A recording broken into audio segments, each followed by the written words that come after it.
Where did you want your cuts? Because I mean, I'm gonna cut you, and it's gonna hurt, but I figured if I do it now, you won't have to feel any pain in the future. If I showed you now, you won't have to do what they do, cause if I told you now to mold you down, you won't have to feel any pain later. It is greater later, so again, I ask you, where did you want your cuts? Cause any year old is a year old enough, but I will not serve you this world well done. I will serve it to you as raw as it was served to me. These words shall cut, and these cuts will let you know that if you decide to get too big for your bridges, you will fall through the cracks in a river of trouble, only to drown in your sorrow. So again, I ask you, where did you want your cuts?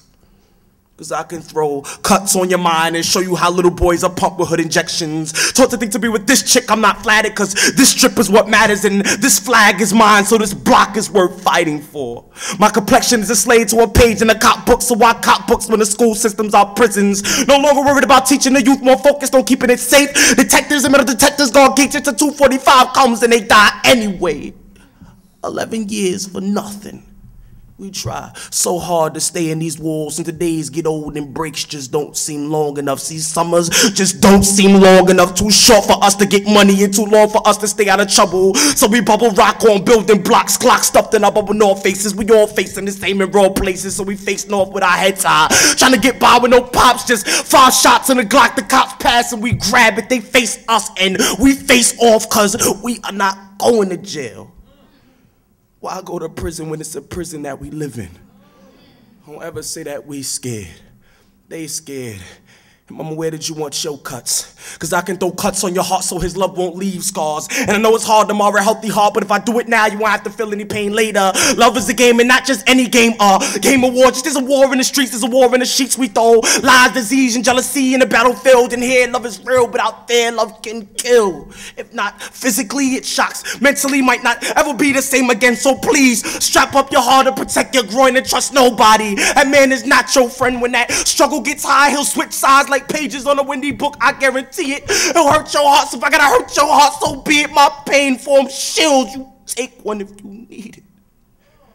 Baby, I throw cuts on cut stats, cuts on tracks to make sure each word burns on each one like rubbing alcohol. I'm out here. I watch little girls jump into a world of double rope. Feet first into the game with no aim but the fame that they'll think they'll get cause of the knowledge of another's jump. So without pumping brakes, they face this world head on. Running in place, only start slipping up, tripping because they were focusing on the rope instead of focusing on the motion of the culprit that get chosen. So I throw cuts at them. I throw cuts at every mother, at every child, at every brother. With every style I throw cuts. With a naive fold up, I throw cuts and open them right back up. See, life's that tough, so if I gotta break you down now so they won't break you down later, I will do it. I gotta take your smile now so they don't take your smile later, I will do it. If I gotta take the blame for giving pain so you can change, I will do it. So help me God, I'll put words into fist and beat feelings into pulp that chop a can and won't even distribute. I've been through pain.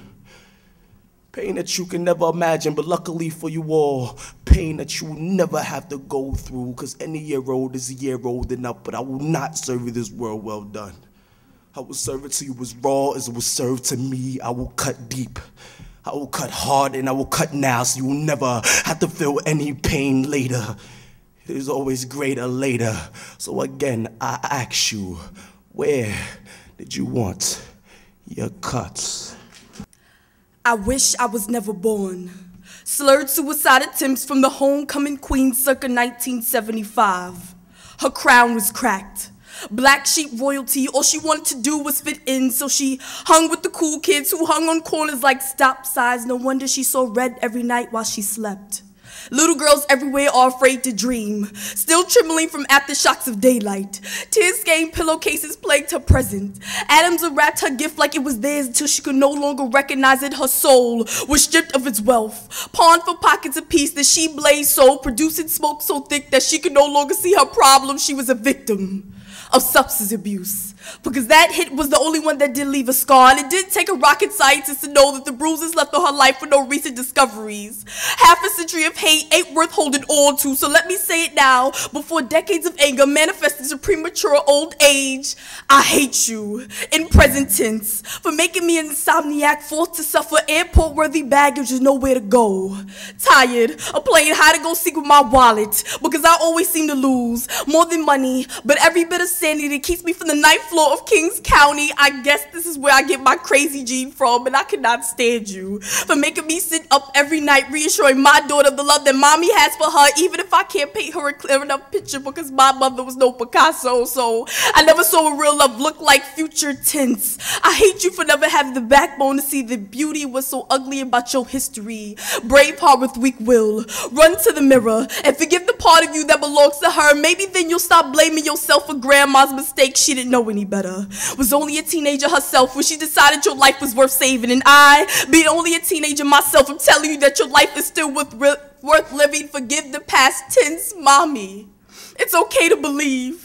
You don't have to be haunted by visions of red, because I'll be your blue, little bits of sky accessible to you. Let's make our own heaven and dance on our souls like there is no tomorrow that you didn't want anyway. And it's not that I hate you, but there's only so much in every day that I can love you, and I've reached my limit, and this was all that was left. So if you love me, then allow my life to call you off that ledge. No one is perfect, and I never said you had to be, but I've been holding on to this poem for 19 years, so it etched on the walls of your womb. But even then, I wasn't ready for the umbilical cord to be cut, so I waited until we were both ready to be liberated from our past. I guess this is what growth sounds like. No edits necessary, because time machines haven't been invented yet. Man knows no way of erasing what has been done, so understand that every word of this poem is perfect enough to show my mother just how beautiful all of her imperfections have made her, and I can still hear her tears fall. Listen. I wish I was never born. She discards her life like clipped cigarettes, and I know how addictive the pain can be, but you still have one good pull left, so savor it. You deserve nothing but the best, because you're black sheep royalty. Homecoming queen circa 1975, but her crown is cracked. Does anybody have a little crazy glue? The conference is, it's almost like it's an opportunity to inhale and to exhale, to be with other writers who experience the same kinds of highs and lows and mental blocks. It's important to just come together and share that with one another. It's what we need to recharge, to rejuvenate, to get back in the ring, get back to that desk and to write. And so it's a really, really, really blessed opportunity. This conference is important because, you know, we're sort of at a crossroads as a people. And that is reflected in our art, such as writing. You know, we need to critique, we as writers need to critique where we are and what kinds of messages and representations we're putting out there. And so it's good for us to come and exchange ideas and to share what we're experiencing and thinking. Oh, this conference is tremendously important to the community of black writers. I came here as a very young writer back in like 1990 or 92. I was in my early 20s at the time, and just to be in the same room with people like Sonia Sanchez and Mary Baraka and Quincy Troop and just all these legendary writers that I looked up to, it's just important for us to know that there are things that we can do in our community, in our communities, including being a writer. So this is our cultural hub right here. It's exciting to be here, and it's exciting now to be here as an older writer with 8 books under my belt. I just feel it's just really remarkable. This is a part of my own development as a writer, being a part of this.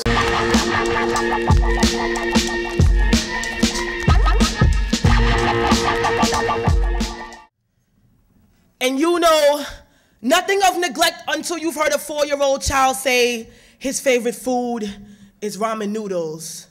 But I bet you he does. Bet you he could pinpoint the constellation on which his mother's mind landed when she left him in the arms of strangers. Or take your child to work day, translated to baby lookouts, translated to daddy slings rocks, papa rolls stones to mamas in the form of the little boy who he plays with from next door. Yo, Mikey, hold this down for me, I'll be right back. And how do you tell a 4-year-old child that what his parents hide in his Pampers is not Johnson & Johnson? How do you tell a 4-year-old child with eyes like the eclipse sun that his mother says to call her Jasmine when her men are around? You can't, because you're powerless. To whom he calls guardians, life tells him there are no angels here, there are no havens here, you are not safe in here, this is a baby here, you see. Mikey wears big t-shirts to sleep in his mommy's room, only to be removed by the AM of 2 so she can use her bed for profits. And there are no couches in the world that can replace the warmth of her hugs, her good nights, hold me tight, or her love. You see, you're gonna have to excuse me, because I need to ask our men to stop planting seeds when they can't tend to their gardens, where weeds now grow without removal. Rather we roll them and smoke our children into evaporated statistics. Inhale this as a warning. Our babies are being raised to the height of ignorance. I ask you to get off your Heine Ken dolls, leave Barbies intoxicated, teach them that women aren't just figures of men imagination, teach them to sling rocks from slingshots, not sling pops, crack on corner like Starbucks. Our young men want Starbucks, but stars their minds through rap videos so they can't obtain. And with hurricane minds and the